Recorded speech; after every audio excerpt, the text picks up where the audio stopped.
Of the 136 new cases today in New South Wales, 53 were symptomatic in the community.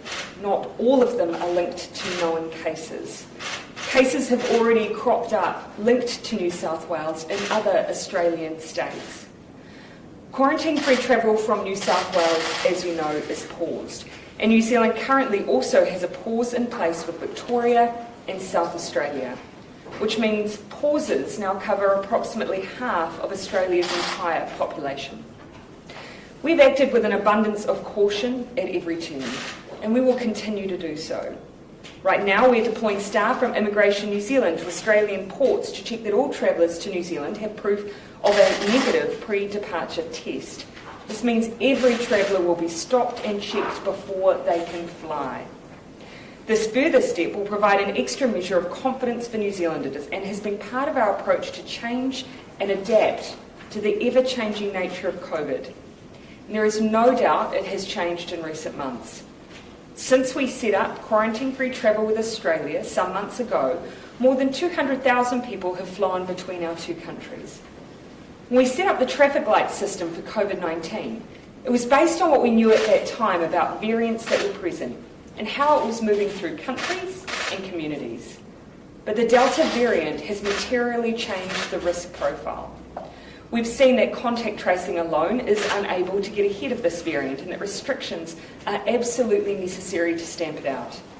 In the UK, the 7-day rolling average of daily cases to last weekend was more than 42,000. In the last 30 days, 99% of cases have been Delta. In Indonesia, the 7-day rolling average of new cases to last weekend was more than 48,000. Capacity for whole genome sequencing is limited there, but analysis suggests the Delta variant is widespread. Malaysia, South Africa and Fiji are also seeing concerning rates of infection, and Delta continues to be the dominant variant. In the view of our health officials, there is greater risk now from the Delta variant than there was when we opened the quarantine-free travel arrangement with Australia. It is the government's duty to keep New Zealanders safe from COVID-19, and we continue to believe that the strongest health response is also the strongest economic response. This approach has served us well to date. So too is our willingness to adapt. COVID has changed, and so we must. It's on that basis that the Director-General of Health has recommended and Cabinet has agreed to suspend quarantine-free travel with Australia. From 11:59 p.m. tonight, Australians will no longer be able to enter New Zealand quarantine-free.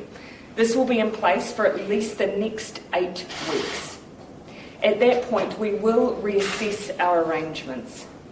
For New Zealanders in Australia, we are absolutely committed to getting you home. For the next 7 days, we will have managed return flights for New Zealanders from all states and territories. Only New Zealand citizens and those ordinarily resident in New Zealand will be able to fly home. While we have set the return period to 7 days, if we have not met the demand for Kiwis to return in that time, we will work with the airlines to extend those flights for a few days till we have brought all those who intend to come home. There are 2 states where return will have extra conditions. As you know, anyone who has been in New South Wales in the last 14 days can only return to New Zealand via a flight from Sydney and will still have to go into managed isolation for 14 days. That requirement remains unchanged.